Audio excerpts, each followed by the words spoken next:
આપણી પાસે કેરી છે તેમાંથી આપણે બનાવીશું મુરબ્બો। તો આપણે કેરીને સુધારી લેશું। તો આપણે કટકીનો કરવો હોય તો ઝીણી કટકી પણ કરી શકાય, તો આપણે ખમણીને જ કરીશું।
તો આ રીતે આપણે બધું ખમણ તૈયાર કરી લેશું।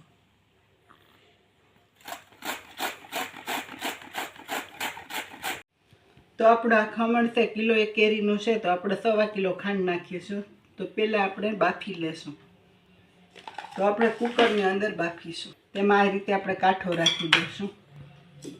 ત્યાર પછી 1 કરશિયો પાણીનો નાખી દઈશું।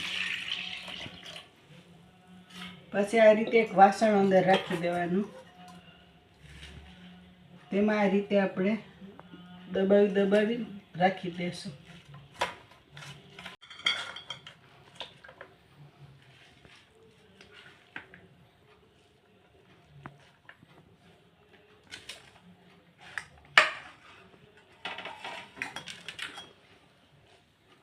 તો આ રીતે આપણે કેરીને બાફી લેશું। હવે આપણે 2 સીટી વગાડી લેશું। તો આ રીતે આપણી સરસ કેરી બફાઈ જાય છે અને આપણે હવે સાહણી મૂકી લેશું। આપણે 1 ગ્લાસ પાણીનો નાખી દઈશું।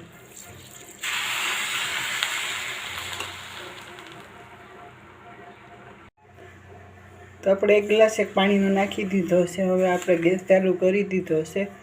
સાહણી આપણે તૈયાર કરી લેશું એક તારની।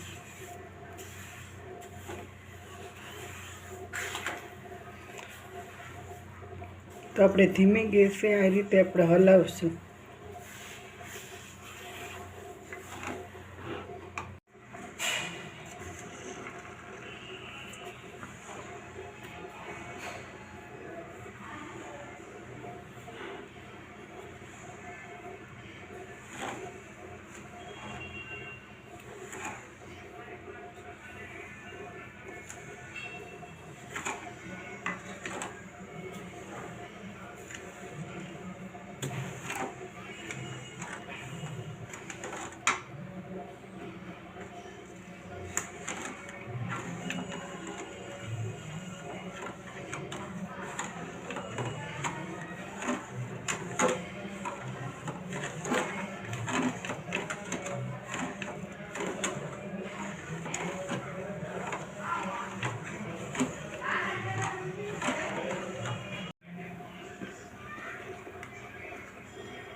તો આ રીતે આપણે કરીએ એટલે એક તાર બની જાય છે. તો આપણી સાહણી તૈયાર છે. હવે આપણે કેરીને નાખી દઈશું.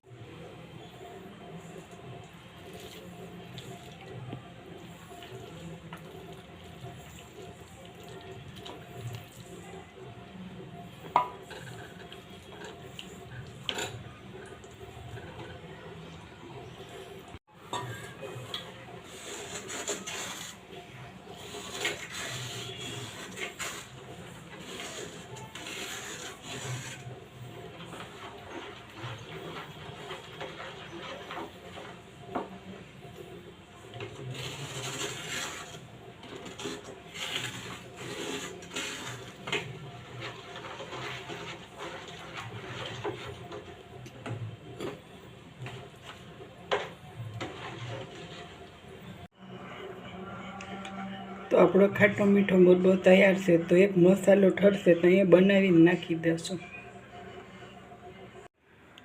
આપણી પાસે તજ છે, લવિંગ છે અને મરી છે, તેનો પાવડર બનાવી લેશું. તો આપણો પાવડર તૈયાર છે તે આપણે મુરબામાં ભેરવી દઈશું.